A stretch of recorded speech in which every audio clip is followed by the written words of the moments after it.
পশ্চিমারা আসলে কখনোই মোল্লাতন্ত্র বা দাড়ি টুপিওয়ালা লোক মানে শক্তিশালী হইব বা দাড়ি টুপিওয়ালা লোক নেতৃত্ব দিব, এটা আসলে পশ্চিমারা স্বপ্নেও কল্পনা করতে পারে না। বা এটা এমন কিছু তাদের মানে বুঝতে বা এগুলো মাইনা নিতে যে কত কষ্ট হয়, যা কতটা যন্ত্রণা দেয়, যারা মোটামুটি আন্তর্জাতিক রাজনীতি সম্পর্কে বা রাজনীতি সম্পর্কে মোটামুটি সচেতন আছেন, তারা ভালো করে জানেন যে বিশেষ করে ইরানের যে উত্থান, এই ইরানের যে শক্তি, এটা যে হজম করে নিতে বা এটা যে মাইনা নিতে তারা যে কতটা বেদনাকৃত, তারা যে কতটা যন্ত্রণায় বিবৃত, এটা একমাত্র যারা রাজনীতি নিয়ে ঘাটাঘাটি করেন তারা বুঝতেছেন। এখন মূলত বিষয়টা তারা এখন নিরুপায় হয়ে গেছে। নিরুপায় হওয়ার কারণে কিছু করতেও পারতেছে না, এইটা হজমও করতে পারতেছে না। ইরানের উত্থান, একটা দাড়ি টুপিওয়ালা লোক এখন এত শক্তিশালী এই বিশ্বের মধ্যে, একটা দাড়ি টুপিওয়ালা লোক বা একা দাড়ি টুপিওয়ালা মুসলমান এই বিশ্বের শীর্ষ নেতৃত্বের কাতারে শীর্ষ বিশ্বের পাওয়ারফুল দেশের কাতারে চলে আসছে।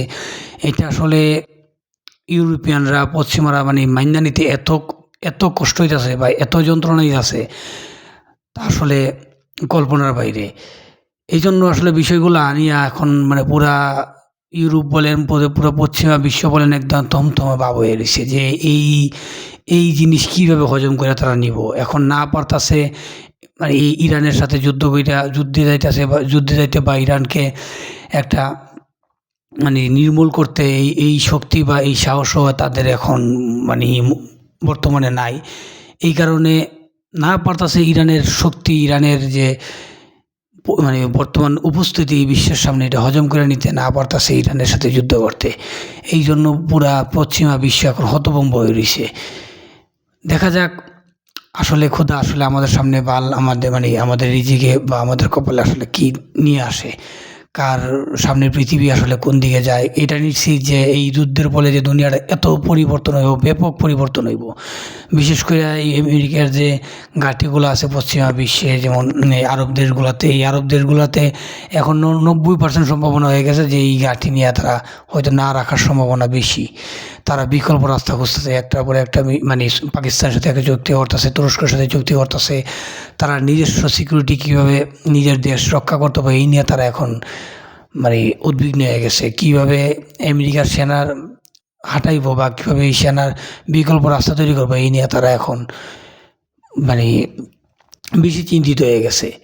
এই জন্য পুরা পৃথিবীর এই এক যুদ্ধ, যে পৃথিবীর এত কিছু পরিবর্তন নিয়ে আসতে পারবো বা এত কিছু পরিবর্তন হবো, এটা যদি আমেরিকা বা ডোনাল্ড ট্রাম্প কল্পনাও করতে পারে, স্বপ্নও যদি একদিন রাতে দেখতে পারতো, তাহলে আসলে মনে হয় না এই যুদ্ধের ভিতরে যাইতো।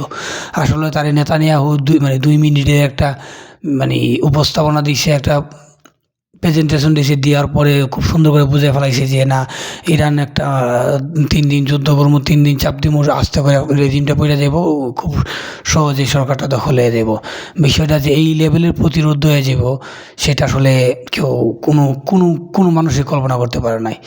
দেখা যাক আসলে আমাদের কপালে কী আছে, দেখতে থাকি সামনে কী হয়। ধন্যবাদ সবাইকে।